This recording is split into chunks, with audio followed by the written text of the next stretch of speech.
Hello guys, আসসালামু আলাইকুম। চলে আসলাম নিউ রিয়াকশন ভিডিও নিয়ে। আমি আসলে একটু আগে ইউটিউব ঘাটাঘাটি করতেছিলাম, তা দেখলাম চোখের সামনে পড়ে গেল তুফানের ফুল টিম। শাকিব খান, চঞ্চল চৌধুরী, মিমি আর নাবিলা, চারজনে। তারা তুফান নিয়ে কথা বলতেছে। তা আমি প্রথমে না শুনে ভাবলাম যে না, চাক, এদের নিয়ে একটা ভিডিও করি।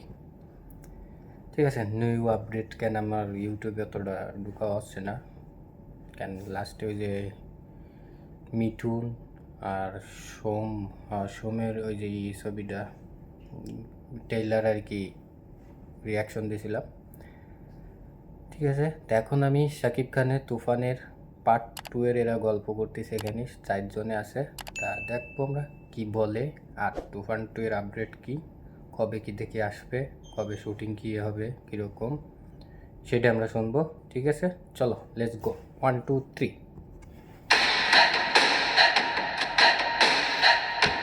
প্রথমে শুটিং হচ্ছে শুধু তুফান পর্বত পরিচালনা রায়হান রাফি কি নিয়ে যখন থেকে আমি গল্প শুনছি বা আমাকে শোনাচ্ছে বা কথা বলছি, তখন থেকেই আমার যেটা হয়েছে ওর সাথে কথা, সবসময় একটা কথাই বলতো যে ভাইয়া এটা আমার খুব ড্রিম প্রজেক্ট, ওর লাইফের বাবা সবচেয়ে বড় ডেঞ্জার। প্রজেক্ট এবং সবচেয়ে ড্রিম প্রজেক্ট এটা। হ্যাঁ, বাংলাদেশে এটা সব থেকে এটা বড় আমি ফিল্ম অনেক হয়েছে, ভালো করতে চাই এর এবং আগে পরে কোনো হয় নাই। সেক্টর আমি কম্প্রোমাইজ করতে চাই না। সেটা যে যাই প্রোডিউসার অনেক সময় কাট করার ট্রাই করে যে এটা হবে না, ওটা হবে না, ওটা হবে না, বাস, বাট ও সেটা কখনোই অ্যাকসেপ্ট করেনি। আমরা চারজনই তো রাফির সঙ্গে প্রথম কাজ আমাদের, তাই না? হ্যাঁ, সাকিবেরও ফার্স্ট আমার হ্যাঁ, ফার্স্ট। তা আমি যেটা বলি রাফির সম্পর্কে, ও হচ্ছে ওর তো একটা ফুল স্ক্রিপ্ট, হয়তো কতগুলো ড্রাফট হয়েছে সেই স্ক্রিপ্টে, হ্যাঁ যেটাই করুক না কেন অন সেটে, এবং অন সেটে আমার যে যতগুলো সিকোয়েন্স ছিল আমি অভিনয় করতে করতে এবং সিচুয়েশনে দাঁড়িয়ে ও যে ডায়লগগুলো এডিট করছে বা নতুন ডায়লগ আমার দিচ্ছে, ক্ষেত্রেও তাই, আমার হ্যাঁ। কাছে মনে হলো যে আসলে অদ্ভুত, কারণ ওটা স্ক্রিপ্টে লেখা ডায়লগ আর ওইখানে সিচুয়েশনে কি বলা উচিত অথবা কোনটা কিন্তু বলা সেটা আরো উচিত না, ইন্টারেস্টিং হয়ে ইন্টারেস্টিং, যায়, একদম হ্যাঁ। একদম একদম। তুফান দেখে মনে হবে না যে আমি একটা সিনেমা দেখছি, মনে হবে যে ইয়েস এটাই হওয়া দরকার ছিল, এবং এটাই এই সংলাপটাই হওয়া দরকার। এবং তার উদাহরণটা হচ্ছে আমি যখন ওই ডায়লগটা যখন টেক করে ও, তুফান খুব ভয় পাইছি রে, এটা কিন্তু স্ক্রিপ্টে আগে কোথাও লেখা ছিল না। এটা ওই সিচুয়েশনে সে আমাকে বললো রাফি যে চঞ্চল ভাই এই ডায়লগটা আমার লাগবে, তুফান খুব ভয় পাইছে। মানে ওই ডায়লগটা তো মোটামুটি ব্রাদারের বিশাল পোর্শন ওঠার পর যখন এটা তো মানে হিউজ, মানে কি বলবো, রেসপন্স। আমার কাছে মনে হয় ওই স্ক্রিপ্টের ওই স্পন্টেনিয়াস চেঞ্জ গুলোর কারণে কিন্তু অ্যাক্টিংও অনেক বেশি রিয়েলিস্টিক একদম। রিয়েলিস্টিক হয়েছে। কারণ আমার মনে আছে যখন আমি আমার প্রপার সিন যখন হচ্ছিল সে এর আগে পার্ট 1 করছে নাকি? তখন আমি তো স্ক্রিপ্ট পড়ে একদম মুখস্থ করে চলে আসছি। তারপর আমি যখন ওভাবে ডায়লগ দিচ্ছিলাম তখন সে আমাকে বলছে যে খুব ইয়ে শোনাচ্ছে, মানে মেকানিক্যাল শোনাচ্ছে, এইভাবে হবে না, শুনো সিনটা আসলে এই এই ভুলে যাও ডায়লগ, এই এই এই যা মনে আসে বল। তো যখন সিচুয়েশনটা অ্যাবজর্ব করে নিই এবং নিজের মতো করে যখন ডেলিভারিটা দেই সবার ক্ষেত্রে, তখনই ব্যাপারটা অনেক স্পন্টেনিয়াস হয়ে যায়। তো সেটা হয়েছে। আর খুঁতখুঁতের ব্যাপার থেকে আমি একটা জিনিস শেয়ার করতে চাই, যে একটা ছোট্ট সিন ছিল আমার, যেটার মধ্যে একটা পার্টিকুলার প্রপ দরকার ছিল। সো এই প্রপটা আসেনি, আমি রেডি, সেট রেডি, সব রেডি, প্রপটা আসেনি। এবং প্রপটা যেহেতু আসেনি, এটা আমরা অনেক দূরে শুট করছি এবং প্রপটা আসতে অনেক সময় নেবে, প্রপটা পাওয়া যাচ্ছে না, এই না সেই না, নানা কাহিনী।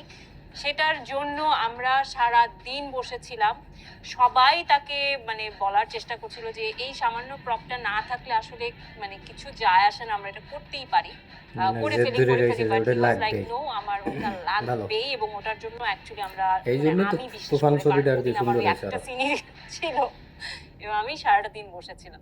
বাট তুমি যখন স্ক্রিনে দেখবে, যখন কি আমরা মনিটরে দেখেছি, মনে হচ্ছে ইয়েস এই জিনিসটাই এখানে দরকার ছিল।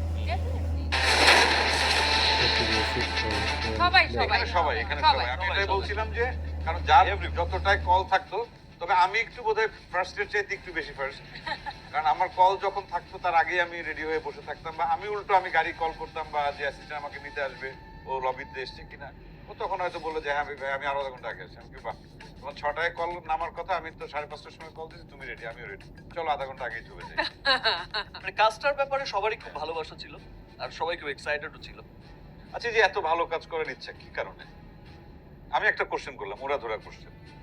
আমি আসলে, আপনি যদি আমার গ্রাফ দেখেন, কেরিয়ার গ্রাফ, আমি যখন ইউএস থেকে দেশে ফিরি তখন আমি আসলে জানতাম না যে মানুষ আমাকে এত ভালোবাসে।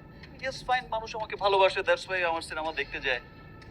বাট আমি হ্যাঁ, যখন আসলে। এয়ারপোর্টে নামলাম তখন দেখি যে আমার মিডিয়া কর্মী থেকে শুরু করে আমার রাস্তায় রাস্তায় সবাই আমার ব্যানার ফ্যানার নিয়ে এক একজন দেশের বিভিন্ন প্রান্ত থেকে এসেছে। তুমি যদি সোশ্যাল মিডিয়াতেও দেখো যে সবাই স্লোগান দিচ্ছে, দেখার জন্য মনে হয়েছে যে তাদের কেউ আপনজন এতদিন ছিল না দেশে, আপনজন ছিলেন না? অনেকদিন ইউএসএ ছিলাম, তো তাদের কেউ আপনজন আবার বাড়ি ফিরে এসেছে, ঘরে ফিরে এসেছে। আমি সেই দিন যে ভালোবাসাটা দেখেছি, আমার কাছে তখন মনে হয়েছে যে না, আমি লাইফে যতদিন কাজ করব আমি এই মানুষগুলোর জন্যই কাজ করব। তা আমার যে স্বপ্নটা ফিল্ম নিয়ে, যে দেখো আমাদের কাজ করার সময়ই বা কতদিন থাকে, আমার সময়কালে আমি আমার সিনেমাকে দেখে যেতে চাই বিশ্ববাজারে। হুম।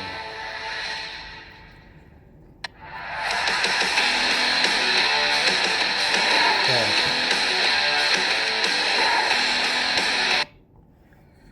তো এই ছিল তুফানের গল্প।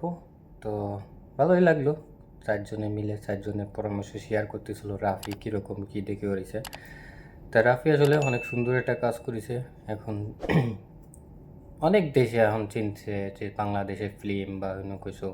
তুফান নিয়ে আসলে বিশেষ করে তুফান নিয়ে সারা দেশে কথা হয়েছে, চর্চা হয়েছে।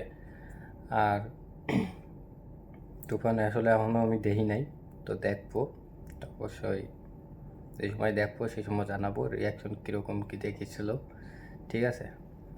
আর শাকিব খানের যে টার্গেটগুলো খুব সুন্দর লাগলো, যে শাকিব খানের যে না যে চিন্তা ভাবনা করতেছে যে তার ভক্তদের জন্য, যে ইউএসএতে আসার পরে সে যে সময় দেখলো যে তার পাশে যে এত লোক, তার এত লোকে ভালোবাসে, তা ভালো লাগছে যে এখন বাইসে বাইসে ছবি করবে দেখে শুনে, তারপরে গল্প টি করে, এইটাই করা উচিত।